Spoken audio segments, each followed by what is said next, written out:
Hi Apartment Therapy, my name is Lisa and this is Stella. This is our 350 square foot studio in New York City. I would describe my style as modern, casual, Cali cool, with a little bit of hip hop and streetwear culture sprinkled in. Instagram is a major source of inspiration for me. I follow a bunch of designers and inspo accounts and some vintage home goods and furniture accounts. The biggest challenge in creating this space is space, and more specifically storage.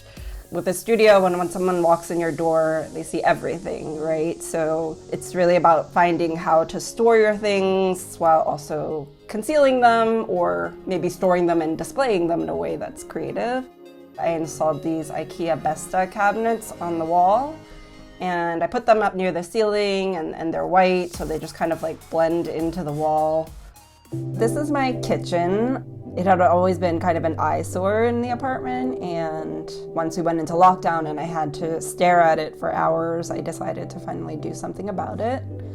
First thing I did was to paint the cabinet doors. I also had this awful beige tile backsplash, so I covered that over with some more classic peel and stick subway tile.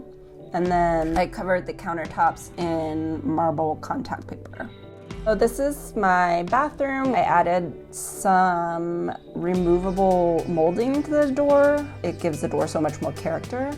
I covered the floor with vinyl decals that I found on Etsy. It's this Moroccan star motif. One of the things that I splurge on is lighting. The ceiling light in my bathroom was just a bare light bulb. So it was like being in prison when you're in there. But I switched it out for this beautiful sculptural glass fixture, and that instantly elevated it. Overall, it's got this kind of modern Turkish bath vibe now that I love.